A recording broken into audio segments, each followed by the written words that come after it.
আমের মাহাদি মনসুর আল কাজাসফি। কিন্তু যাত্রা শুরুর মুহূর্তেই ঘটে গেল এক অবিশ্বাস্য ঘটনা, যা হয়ে উঠেছে আল্লাহর কুদরতের এক জীবন্ত দৃষ্টান্ত। ইতিমধ্যেই সামাজিক যোগাযোগ মাধ্যমে আলোচনার কেন্দ্রবিন্দুতে পরিণত হয়েছে এই ঘটনা। 2 দিন আগের কথা, ঘড়ির কাঁটায় ঠিক 12টা, দুপুরে হজ ফ্লাইটের নির্ধারিত সময়। আমির ছিলেন তার দলের সর্বশেষ হজযাত্রী। তিনি মিশর হয়ে সৌদি যাওয়ার জন্য ত্রিপলি বিমানবন্দরে পৌঁছান।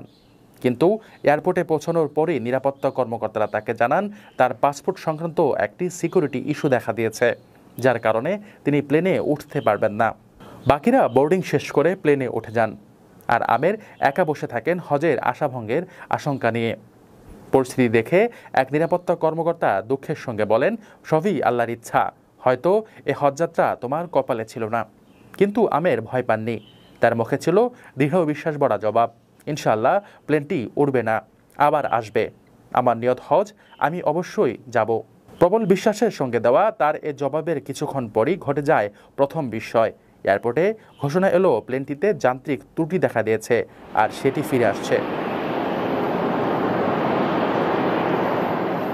বিমানবন্দরে সবার চোখ বিস্ময়ে বড় হয়ে গেল, কিন্তু তাতেও পাইলট আমিরের জন্য দরজা খুলেননি। দ্বিতীয়বারও আমিরকে ছেড়ে উড়ে গেল বিমানটি, কিন্তু মাঝ আকাশে বিমানটি আবারও বিপাকে পড়ে। এবার মৌসুমি ঝোড়ো আবহাওয়ার কারণে বিমানটি আবারও ফিরে আসে। তখন পাইলট নিজেই বলেন, আল্লাহর কসম, আমি আর উড়ব না যতক্ষণ না আমের প্লেনে ওঠেন। অবশেষে বিমানের দরজা খুলে দেওয়া হয় শুধু আমেরের জন্য, আর তিনি উঠে পড়েন সেই বিমানে। সৌদি পৌঁছে আমের মাহাদি মনসুর আল কাজাসফি নামে ভাগ্যবান এ যুবক একটি ভিডিও বার্তায় বলেন, আমার আনন্দ ভাষায় প্রকাশযোগ্য নয়। আল্লাহ তার কুদরত দেখিয়েছেন।